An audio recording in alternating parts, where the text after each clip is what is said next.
ஜோதிட நண்பர்கள் அனைவருக்கும் வணக்கம். ஸோ இன்றைக்கி நம்ம பார்க்க போகிற வீடியோ எதுனா ஜோதிடம் எப்படி கற்றுக்கிறது. ஸோ நிறையா பேர் ஃபோன் பண்ணி கேட்குறாங்க, வாட்ஸ்அப்பில் கேட்குறாங்க, நிறையா வீடியோஸ் இருக்குது, நிறையா புக்ஸ் எழுதியிருக்கிறாங்க. ஆனால் எப்படி நம்ம அந்த ஜோதிடத்துக்குள்ளே உள்ளே போகிறது? ஏன்னா ஜோதிடத்தின் பல வழிகள் இருக்குது. ஜோதிடத்தை இப்படி தான் கற்றுக்கணுன்ட்டு ஒரு ரூட் எதுவும் இல்லை. ஆனால் எப்படி கற்றுக்கலாம் ஈஸியாக, நான் எப்படி படித்தேன் அப்படிங்கிறத உங்கள்கிட்ட ஷேர் பண்ணுறேன். இது உங்களுக்கு பிடிச்சிருந்துச்சுன்னா இந்த மெத்தடை நீங்கள் கூட ஃபாலோ பண்ணிக்கலாம். சரியா? நான் யாருக்கிட்டேயும் போய் தனியாக கிளாஸ் எதுவும் அட்டன் பண்ணல, எந்த ஒரு காலேஜ்லேயும் போய் ஜோதிடத்திற்காக எந்த ஒரு கோர்ஸஸ் நான் படிக்கலை. என்னுடைய இண்டிவிஜுவல் இன்ட்ரெஸ்ட்னால தான் கொஞ்சம் கொஞ்சமாக படித்து அதற்கப்புறம் இந்த நிலைக்கு வந்திருக்கிற எனக்கு ஓரளவுக்கு ஜோதிடம் தெரிஞ்சிருக்குது. நான் எப்படி இதை படித்தேன் அப்படிங்கிறத உங்கள்கிட்ட ஷேர் பண்ணுறேன். இது உங்களுக்கு பிடிச்சிருந்துச்சுன்னா இந்த மெத்தடை நீங்கள் ஃபாலோ பண்ணிங்க. ஓகேவா? சரி, ரைட். எப்படி நம்ம ஜோசியம் கற்றுக்க போகிறோம் அப்படின்னா, ஸோ ஃபர்ஸ்ட் ஆஃப் ஆல் பார்த்தீங்கன்னா பேசிக்ஸ். ஸோ ஜோதிடம் உள்ள வர்றீங்க, பாரம்பரிய ஜோதிடம் அப்படிங்கும் பொழுது பராசரர் எழுதின, காளிதாசர் எழுதின புஸ்தகங்கள் நிறைய இருக்குது. உத்தர காலாமிர்தம், இது மாதிரியான புஸ்தகங்கள்லாம் இருக்குது. இதெல்லாம் படிக்கிறதுக்கு முன்னாடி நீங்கள் ஒன்றும் பெரிய ஹெவியான சப்ஜெக்டுக்குள்ளே போக வேண்டாம். எடுத்த உடனே ஒரு சாதாரண எந்த ஒரு ஆத்தர் எழுதின புக்காக இருந்தாலும் சரி, பேசிக்காக அப்படின்னு பார்த்தீங்கன்னா 9 கிரகம், 12 வீடுகள், அந்த ராசியினுடைய தன்மை, சரஸ்திர உபயம், இது போன்ற அமைப்புகள் வரும். அப்புறம் பார்த்தீங்கன்னா கேந்திர திரிகோணம், இது போன்ற விஷயங்கள் எல்லாமே பேசிக்ஸில் வரும். இது எல்லாருக்கும் தெரியும். இதெல்லாம் ஈஸியாக படிச்சிருவாங்க. என்னையா அதே தான் திருப்பி சொல்கிறேன். இதுதான் படிக்கிற முறை. சரிங்களா? நான் அடுத்தடுத்த ஸ்டெப்பு சொல்கிறேன். ஸோ ஃபர்ஸ்ட் ஆஃப் ஆல் நீங்கள் இந்த பேசிக்ஸ் எல்லாமே படிச்சிடணும். சரிங்களா? வீடு அதனுடைய காரகத்துவம், கிரகம் அதனுடைய காரகத்துவம். ஸோ வீட்டினுடைய காரகத்துவம் தான் ஆதிபத்தியம் சொல்கிறோம். ஸோ இப்போ வீட்டினுடைய தன்மைகள், பண்புகள் அது என்னங்கிறத பார்த்துக்கணும். கிரகத்தினுடைய காரகத்துவங்கள் அது என்னங்கிறத தெளிவாக வச்சுக்கணும். அண்ட் தென் இது சரஸ்திர உபயம், இந்த வீடுகள் என்ன எப்படிங்கிறத பார்த்துக்கணும். நீர் ராசியா, ஜலராசியா, அந்த பஞ்சபூத தத்துவத்தில் வரும்ல, நிலம் நீர், நிலம் நெருப்பு, நிலம் காற்று நீர், இந்த வரிசையில் 3 பிரிவுகளாக பிரிச்சிருப்பாங்க இந்த 12 வீடுகளை. அப்போ இதெல்லாம் தெரிஞ்சுக்கணும். இப்போ நான் கிளாஸ் எடுக்கல, இதெல்லாம் படிச்சுக்கிங்கன்னு சொல்ல வரேன். இதுதான் பேசிக். இது எல்லாமே மனப்பாடம் பண்ணுற மாதிரி தான். இதெல்லாம் நீங்கள் கண்டிப்பாக மனப்பாடம் பண்ணி தான் ஆகணும். மேஷம்னா மேஷத்துக்கு நம்ம உடனே வரணும். மேஷம்னா ஆடு, மேஷம்னா முதல் வீடு, அங்கே சூரியன் உச்சமாவார், அது செவ்வாயினுடைய வீடு, அந்த இடத்துல சனி நீச்சமாவார். ஓகேவா? இதெல்லாம் ஞாபகம் வச்சுக்கணும். துலாம் அப்படியே 7ஆம் வீடு, அப்போ துலாத்தில் சூரியன் நீச்சமாகக்கூடிய வீடு, சனி உச்சமாகக்கூடிய வீடு, அது சுக்கிரனுடைய வீடு. அந்த இடத்துல என்னென்ன நட்சத்திரங்கள் இருக்குது, 27 நட்சத்திரங்கள், அதையும் நீங்கள் கண்டிப்பாக மனப்பாடம் பண்ணி ஆகணும். சரிங்களா? அப்போ இதெல்லாம் பேசிக்ஸ். இதெல்லாம் படித்தாச்சு. இது எல்லா விஷயங்களும் எல்லா புக்லேயும் இருக்கும். நீங்கள் இவரோட புக்கை தான் படிக்கணும், அவரோட புக்கு தான், எல்லாரும் ஃபஸ்ட்டு இதை எழுதிட்டு தான் அடுத்தது போவாங்க. ஸோ இது நீங்கள் எந்த புக்கை இருந்தாலும் படிச்சுக்கலாம். தரவாக வச்சுக்கணும் இதில். ரைட். அடுத்ததாக பார்த்தீங்கன்னா எந்த முறைக்குள்ளே போக போகிறீங்க, பலன் எடுப்பதற்கு நான் எந்த முறையை நான் சூஸ் பண்ண போகிறேன் அப்படிங்கிறது தான். மிக எளிமையானது, பாரம்பரியமானது. அந்த பேரே பாரம்பரிய ஜோதிடம். அவ்வளோதான், முடிஞ்சு போச்சு. ஸோ அப்போ பாரம்பரிய ஜோதிடம், வேத ஜோதிடம்ங்கிறது இந்த வாக்கிய பஞ்சாங்கம், திருக்கணித பஞ்சாங்க அடிப்படையில் பலன் சொல்கிறது. ஓகேவா? இதை தாண்டி கேபி சிஸ்டம் இருக்குது, நாடி ஜோதிடம் இருக்குது, பிரசன்ன ஜோதிடம் இருக்குது. இப்போ நிறையா சிஸ்டம்ஸ் ஒன்றா வந்துடுது. நெல்லை வசந்தன் ஐயாவோட என்கேவி சிஸ்டம்லாம் இருக்குது, ஏஎல்பி சிஸ்டம் இருக்குது. ஸோ இதில் நிறை குறைகள் எல்லாரும் சொல்கிறாங்க. இவ்வளோ மெத்தட்ஸ் இருக்குன்னு நான் சொல்கிறேன், வேற ஒன்றும் இல்லை. இதில் எது சார் பெஸ்ட்டு? நான் எதை ஃபாலோ பண்ணுறேன்னா பாரம்பரியத்தை தான் ஃபாலோ பண்ணுறேன். அப்போ நம்ம வேத ஜோதிட அடிப்படையில் நம்ம படிக்கிறோம். அது எளிமையாக இருக்கும், ஈஸியாக உங்களுக்கு ஸ்பூன் ஃபீடிங் மாதிரி அழகாக சின்ன பிள்ளைங்களுக்கு சொல்லிக் கொடுக்குற மாதிரி, இந்த வீட்டில் இந்த கிரகம் இருந்துச்சுன்னா இந்த பலனை செய்யும், இது இந்த இடத்துலேருந்து இந்த இடத்த பார்க்குது, இந்த நட்சத்திரத்தில் இருக்கிறதுனால இந்த பலனை செய்யும், ஈஸியாக புரியும் உங்களுக்கு. இது மற்ற கேபி சிஸ்டத்தில் போனீங்கன்னா உப நட்சத்திரம், உப நட்சத்திரம் அப்படின்ட்டு உள்ள அதுக்கு ஒரு சாஃப்ட்வேர் இல்லாமல் நீங்கள் சொல்லவே முடியாது. கேபி சிஸ்டத்துக்கு சாஃப்ட்வேர் இல்லாமல் நீங்கள் கண்டிப்பாக சொல்ல முடியாது. ஆனால் வேத ஜோதிடம் பாரம்பரிய மெத்தடில் பார்த்தீங்கன்னா நீங்கள் ராசி கட்டத்தை வச்சுக்கிட்டு, கிரக சஞ்சாரத்தை மட்டும் வச்சுக்கிட்டு, சார நிலையை மட்டும் வச்சுக்கிட்டு அழகாக சொல்ல முடியும் பலன்களை. இதுலேயே மேக்சிமம் பலன் எடுத்துடலாம். இன்னும் துல்லியமா போவதற்கு உங்களுடைய எக்ஸ்பீரியன்ஸ் இன்ட்ரெஸ்ட் தான் ரொம்ப முக்கியம். நான் அடுத்தடுத்து சொல்றேன்.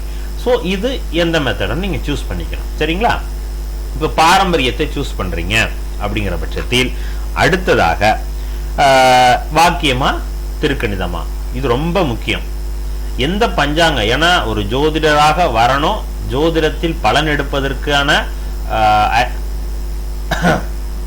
அதாவது ஜோதிடத்தில் பலன் நான் எடுக்கணும்னு ஆசைப்படுறேன், நான் ஒரு தொழில்முறையாக இல்லைன்னா கூட ஆனால் தெரிஞ்சு வச்சுக்கணும் அப்படின்னு இருக்கிறதுனா கூட ஃபைனலாக என்ன பலன் எடுக்கணும், அவ்வளோதான், சிம்பிள்.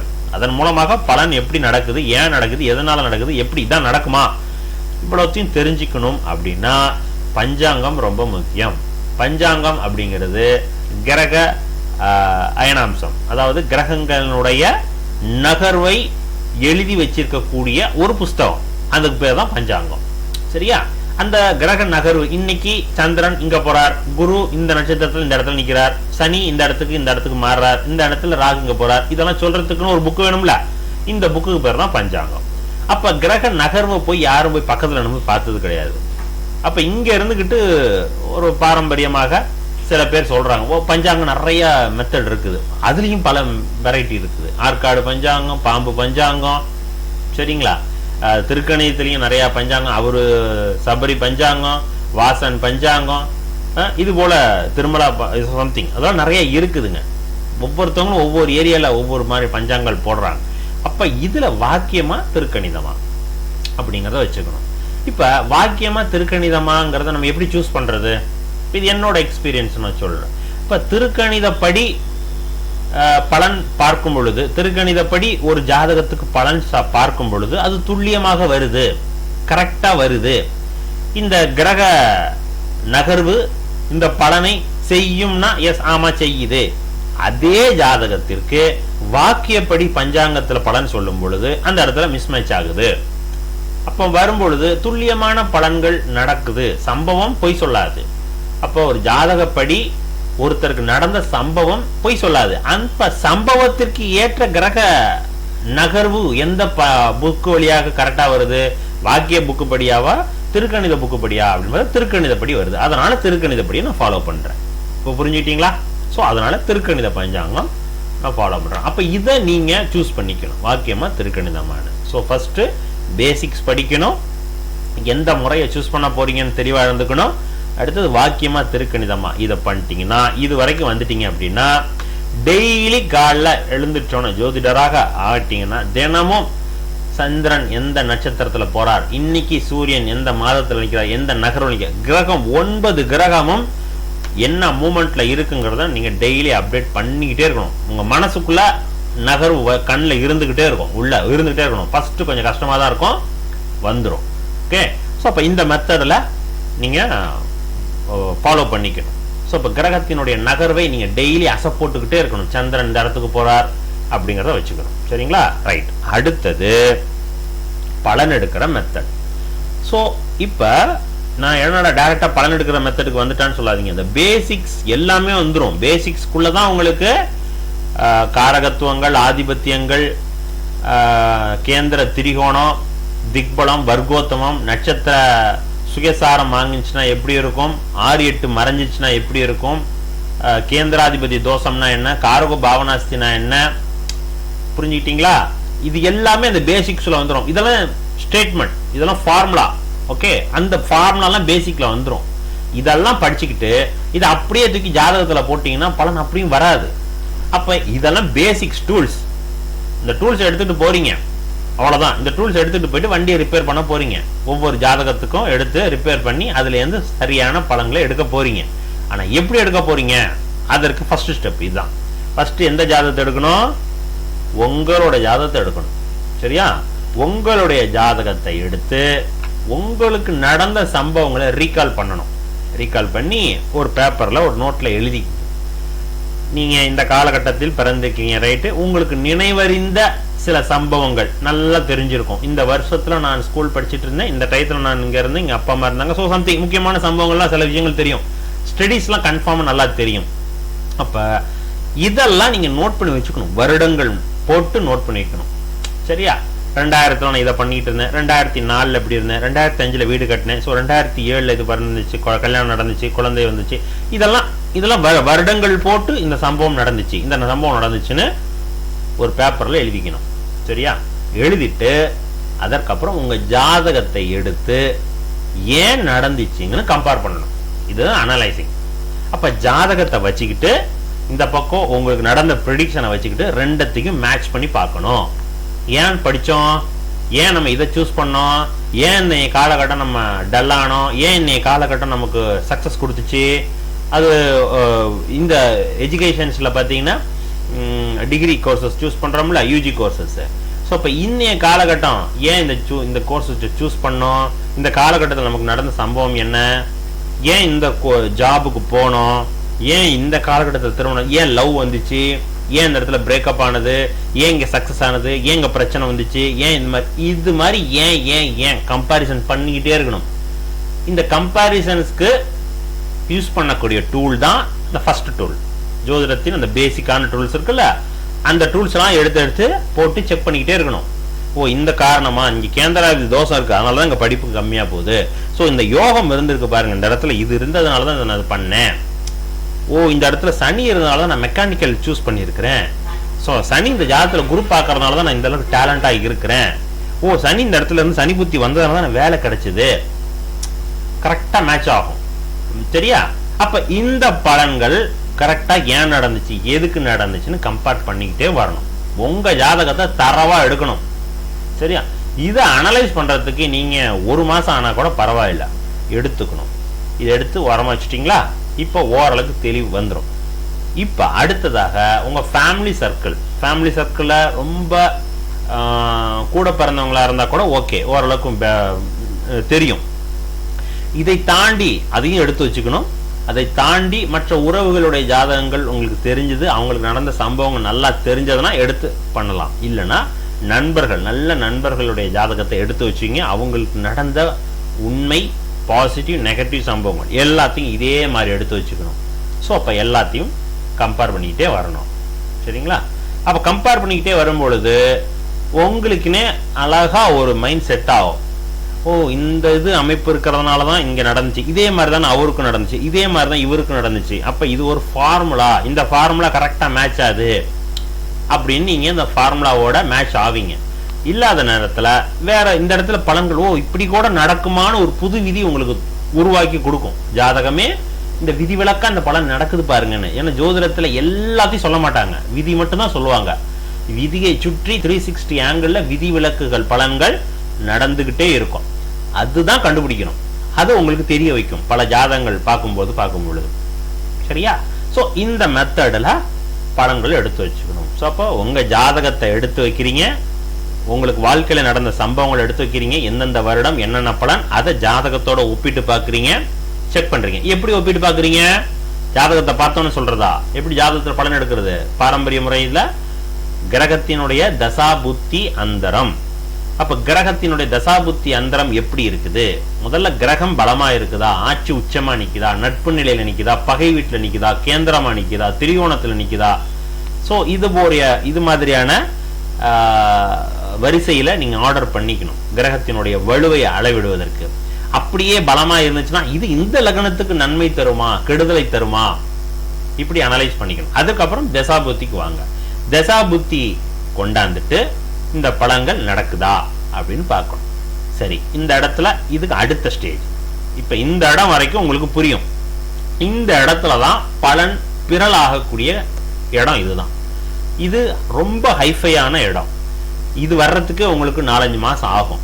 இப்ப இந்த காலகட்டத்துல இந்த பலன்கள் ஏன் நடக்குது, ஏன் இந்த இடத்துல நடக்கணும், ஏன் நடக்கலன்னு மண்டை உடைச்சிட்டு இருப்பீங்க. அப்ப இது எங்க சார் நடந்திருக்குன்னு பார்த்தீங்கன்னா, அந்த வருடம் கோச்சார கிரகத்தை போய் எடுக்கணும். சரியா? 2005 இந்த சம்பவம் நடந்துச்சு, ஆனா ஜாதகத்துல அதை இன்டிமேட் பண்ணலையே, எனக்கு புரியலையே அப்படின்னா 2005 அந்த சம்பவம் நடக்கக்கூடிய காலகட்டம் என்ன கிரக கோச்சாரம் இருக்குங்கிறத போய் பாருங்க. பர்ஃபெக்டா இருக்கும். அப்ப சம்பவம் நடந்ததுக்கான காரணம் கோச்சாரம். அப்ப அந்த கோச்சாரத்தை கரெக்டா ஜாதகத்தோட மிக்ஸ் பண்ணிக்கிட்டே வரணும், மிக்ஸ் பண்ணி பார்த்துக்கிட்டே வரணும். புரிஞ்சுக்கிட்டீங்களா? அப்ப உங்களுக்கு ஜாதகத்துல நடக்கக்கூடிய தசா புத்தி அதோடு கோச்சாரம் அட் பிரசன்ட் இருக்கக்கூடிய கிரக கோச்சார நகர்வுகள் அதை கரெக்டா கனெக்ட் பண்ணி பார்க்கணும். சரியா? ஃபர்ஸ்ட் கீழே உள்ள உங்க ஜாதகம், மேல அதே 12 ராசிகள் இருக்குது, அதற்கு மேல இருக்கக்கூடிய கிரக கோச்சாரங்கள் வச்சிருந்தது மேல இருக்குது. அப்ப 9 எத்தனை கிரகம்? 18 கிரகம் இருக்குது.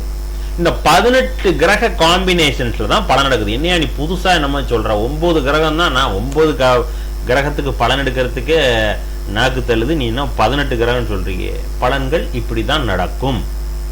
ஸோ இது ஹைஃபை, ரொம்ப உயரமா, ரொம்ப அதிகமான செயல்படணும் இந்த இடத்துல. ஓகே, 9 கிரகங்கள்ல பலன், ஜாதகத்துல பலன் எடுக்கிறதுங்க. அது மட்டும் பலன் நடக்காது. கோச்சாரத்தில் இருக்கக்கூடிய 9 கிரகமும் டாமினேட் பண்ணும். சில நேரங்கள்ல அது பாசிட்டிவாவும் வேலை செய்யும், நெகட்டிவா வேலை செய்யும். அது எப்படி நடக்குது இதை கண்டுபிடிக்கணும். புரிஞ்சுக்கிட்டீங்களா? அப்ப எப்படி? கீழே உங்க ஜாதகம் 12 கட்டம், 9 கிரகம் இருக்குது உங்க ஜாதகம். அதற்கு மேல அப்படியே இன்னொரு 12 கட்டம் போடுங்க. இன்னைக்கு உங்க கோச்சாரத்துல கூடிய கிரகம் எங்கெங்க இருக்குங்கிறத போடுங்க. என்ன தசாபுத்தி போகுதுன்னு பாருங்க. அந்த தசாபுத்தி மேல இப்ப சூரியன் தசாபுத்தி போகுது, சூரியன் மேலேயே சூரியன் போதா, அப்ப 2 சூரியன் போயிட்டு இருக்குது. சூரியன் மேல சூரியன் போனா என்ன பலன்? பாவ கிரகங்கள் மேல் பாவ கிரகம் போனுச்சுன்னா என்ன நடக்கும்? அது எந்த வீடு? பலன்கள் எடுங்க. இப்ப சூரியன் மேல கோச்சாரத்துல குரு போயிட்டு இருக்குது, சூரிய தசா போயிட்டு இருக்குது. அப்ப அது சூரியன் உங்களுக்கு என்ன பண்ணும்? அரசு வேலைக்கான பலனை கொடுக்குது, அல்லது தந்தை வழி சொத்து பத்தை கொடுக்குது, அரசு உயர் பதவியை கொடுக்குது, ஒரு மரியாதையான ஒரு லீடர்ஷிப் குவாலிட்டியை கொடுக்குது. அன்னைய காலகட்டம் உங்களுக்கு நன்மதிப்பை ஏற்படுத்தி கொடுக்குது. அப்படியே துல்லியமா இருக்கும் பலன். இவ்வளவுதான் பலன் எடுக்கிற மெத்தட். ஓகேவா? ஆனா இந்த இடத்துக்கு வர்றதுக்கு நீங்க உங்களுடைய ஜாதகம் ஃபுல்லா தரவா இருக்கணும். மற்ற பல ஜாதகங்களை ஃபிங்கர் டிப்ஸ்ல வச்சிருக்கணும். இதெல்லாம் வச்சுக்கிட்டா தான் இந்த கோச்சார பலன்கள் எப்படி கனெக்ட் பண்ணி அது இனிஷியலாவே நீங்க கொண்டுட்டு வரணும். ஏன்னா சைக்கிள் ஓட்டும் பொழுது எடுத்தோடனே நீங்க குரங்கு பெடல் போட்டு அடுத்து டப்புன்னு மேலே ஏறி உக்காந்ததுக்கு அப்புறம் தான் நீங்க முழுமை அடைவீங்க. அப்ப அந்த முழுமை அடையணும்னா நீங்க கோச்சாரத்தையும் இணைச்சுதான் நீங்க போகணும். ஓகேவா? அப்ப கோச்சாரத்தை இணைச்சு கொஞ்சம் கொஞ்சமா பழகணும். இதற்கு வரிசையாக எல்லாத்தோடைய ஜாதகத்தையும் எடுக்கணுங்க. சரிங்களா? ஸோ அப்ப என்ன அர்த்தம்? ஜாதகத்தில் உள்ள சுபகிரகம், பாவகிரகம், கிரக வலு இதெல்லாத்தையும் எடுத்துட்டு இந்த மாதிரி பலன்கள் எடுத்துக்கணும். இதுல சிம்பிளா உங்களுக்கு நான் எப்படி பலன் எடுத்தேன் அப்படின்னா, இதே மாதிரி என்னுடைய வாழ்க்கையில நடந்த சம்பவங்கள், என்னோட ஃபேமிலியில் நடந்தது, முக்கியமா என்னுடைய நண்பர்கள், என்னுடைய சுத்தி இருக்கக்கூடிய ஒருத்தரை விட மாட்டேன். போனை போட்டு டார்ச்சர் பண்ணிடுவேன். போனை போட்டு ஏன் நடந்துச்சு, என்ன படிச்ச, ஏன் நீ காலகட்டம் பண்ண, என்ன சொன்னாங்க, யார் அப்பாவோட ஃபோர்ஸ் மூலமாவா, இல்ல அம்மா சொன்னாங்களா, இல்ல நீயே டிசைட் பண்ணியா, ஒரு கோர்ஸ் சூஸ் பண்ணா இதுக்கெல்லாம் கேள்வி கேட்பேன். திருமணம் நடந்துச்சு, உனக்கு பிடிச்ச மாதிரி நடந்துச்சா, உனக்கு உண்மையிலேயே பிடிச்சதான் கல்யாணம் பண்ணியா, இது பிடிக்கிற உனக்கு அன்னைய காலகட்டம் எப்படி மைண்ட் ஃபீல் பண்ணு, இவ்வளோத்தையும் டீட்டெயில் எழுதுவேன். ஸோ அப்போ முக்கியமான சம்பவங்கள், வேலைவாய்ப்பு, படிப்பு, வேலைவாய்ப்பு, திருமணம், இந்த 3 விஷயத்த நீங்க எழுதி வச்சுக்கணும். இந்த 3 விஷயத்த உங்களுக்கு, உங்க நண்பர்களுக்கு, உங்க ஃபேமிலி சிஸ்டர் எல்லாத்துக்கும் எடுத்து பாருங்க. இந்த 3 பலன், இந்த 3 பலனுக்கு மட்டும் ஏன் நடந்துச்சு, எப்ப நடந்துச்சு, இதற்கான காரணம் என்ன, இவ்வளவுதான். இந்த 3 பலனை மட்டும் நீங்க தரவா ஃபுல்லா எடுத்துக்கிட்டீங்கன்னா அப்படியே ஒவ்வொரு பலன், வீடு கட்டும் யோகம், அடுத்தது வெளிநாட்டு யோகம், குழந்தை காரணம், குழந்தை பிறந்ததுக்கான காரணம், வேலை கிடைச்சி ப்ரமோஷனுக்கான காரணம், இப்படி வரிசையா அடுத்தடுத்த பலன்கள் வந்துடும். சரியா? ஸோ இதுதான் மெத்தட். ஸோ இந்த மெத்தட்ல தான் உங்களோட ஒரு ஜோசியத்தை கத்துக்கணும். இது நான் வந்த வழியை உங்களுக்கு நான் அப்படியே சொல்றேன். சரியா? ஸோ அதனால நீங்க யாரை வேணாலும் ஃபாலோ பண்ணிக்கலாம், எப்படி வேணாலும் பண்ணிக்கலாம். ஆனா தன்னுடைய முயற்சி இல்லாம சைக்கிள் ஓட்ட முடியாது. சைக்கிள் ஓட்டுறதுக்கு 1000 புக் எழுதுவாங்க, இப்படி ஓட்டணுங்க அப்படி ஓட்டணும்னு. ஆனா நீங்க ரியலா பிராக்டிக்கலா ரோட்ல ஆன் ரோட்ல ஓட்டினா தான் உங்களுக்கு முழுமை அடையும். அப்பதான் நீங்க சைக்கிள் ஓட்டினதா அர்த்தம். அது போலதான் ஜோதிடத்தில் பலன் எடுப்பதற்கு இந்த மெத்தட் இருக்கு. 10 நாள்ல சொல்லித்தரோம், 30 நாள்ல சொல்லித்தரோம். அதெல்லாம் 30 நாள்ல ஒன்றும் ஆகாதுங்க. சரியா? நீங்க ஓரளவுக்கு அப்பா மனசு திருப்தியா இருக்குங்கிறதுக்கு ஒரு 5 மாசம் ஆயிடும். சரியா? நான் ஒரு பலன் பர்ஃபெக்டா எடுத்துட்டேனே, யாரோடைய இதுவும் இல்லாம ஒரு பலன் நல்லா எடுத்துட்டேனேங்கிறதுக்கு 5 மாசம் ஆயிடும், பேசிக்ஸ்ல இருக்கிறீங்க அப்படின்னா. சரிங்களா? ஸோ இதை நீங்கள் தொடர்ச்சியாக பண்ண பண்ண பண்ண தினமும் ஜாதகங்கள் பார்க்க உங்களுக்கு வந்துடும்.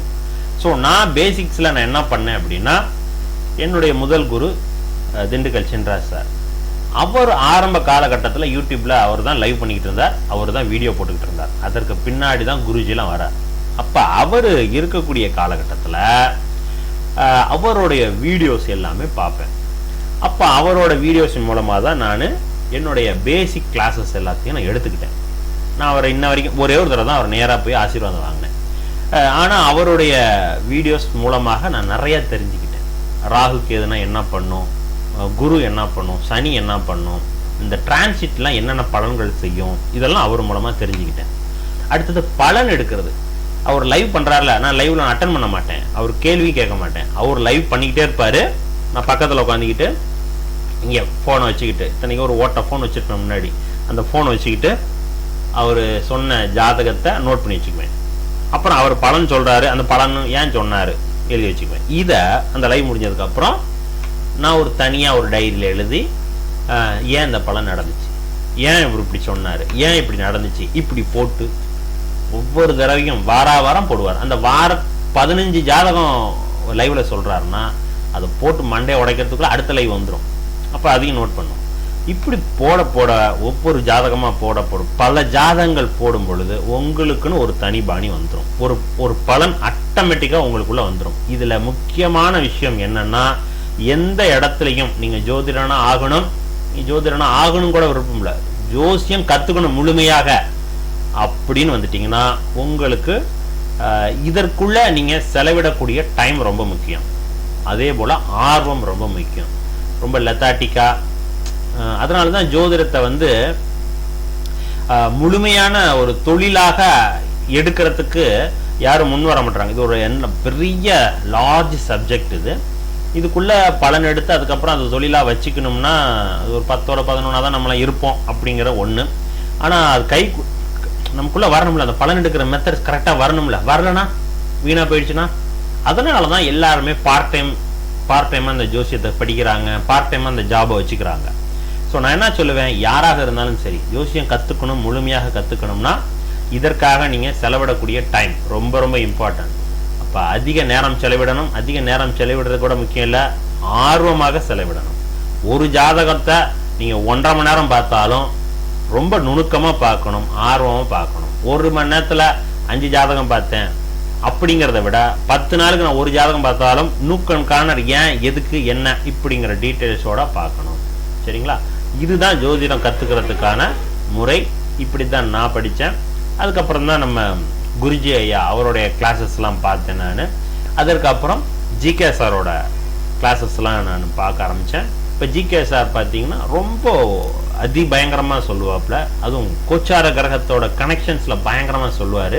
டிகிரி பாயிண்ட் ஆஃப் வியூவில் நிறையா சொல்லுவார். அப்போ அது உயர்நிலை ஜோதிடங்கிறது எனக்கு அப்புறம் தான் புரிஞ்சது. ஸோ சார் சொல்கிறது ஜென்ரலாக சொல்லிகிட்டு இருப்பாங்க, சுபத்துவங்கிறது குருஜி சார் சொல்கிறது. இதனுடைய அடுத்த படிநிலை ஜிகே சார் சொல்கிறது கிரக நகர்வு, அது கோச்சாரத்தோட எப்படி கனெக்ட் பண்ணுறது, டிகிரி பாயிண்ட் ஆஃப் வியூவில் லோ டிகிரி, ஹை டிகிரி, அதனுடைய பலன் எப்படி நடக்கும், ஏன் நடக்கும், இப்படிங்கிற பாயிண்ட்ல சொல்லுவார். ஸோ இதெல்லாம் நம்ம அடுத்தடுத்ததில் நீங்கள் படித்தா தெரிஞ்சிடும். ஸோ இது பேசிக், இதுதான் முறை. இப்போ நான் சொன்னது உங்களுக்கு ரொம்ப சிம்பிளாக, ஒன்றும் போட்டு குழப்பாமல், வேறு எந்த ஒரு டெக்னிக்கல் டேர்ம் எதுவும் யூஸ் பண்ணாமல் ஒரு சாதாரணமாக நான் சொல்லியிருக்கிறேன். சரிங்களா? எந்த ஒரு விஷயத்தையும் நான் இதை இப்படி படிக்கணும் அப்படிலாம் கிடையாது. இது பேசிக்ஸ் படிங்க, இதெல்லாம் படிங்க, இந்த மெத்தடில் படிங்க, இதை ஃபாலோ பண்ணிங்க, இந்த ரூட்டில் போங்க அப்படின்னு நான் கைதான் காட்டியிருக்கிறேன். இந்த ரூட்டில் தான் நான் போய் வந்தேன் அப்படிங்கிறத நான் சொல்கிறேன். ஸோ அதனால் ஒரு ஜோதிடம் எப்படி கற்றுக்கிறது அப்படிங்கிறதுக்கான வீடியோவை, ஒரு ஜென்ரல் வீடியோவை தான் இதை போட்டேன். ஸோ பாருங்கள், பிடிச்சிருந்துச்சா நம்ம சேனலை சப்ஸ்கிரைப் பண்ணிட்டு ஃபாலோ பண்ணிங்க. இன்னொரு வீடியோவில் சந்திக்கலாம். நன்றி, வணக்கம்.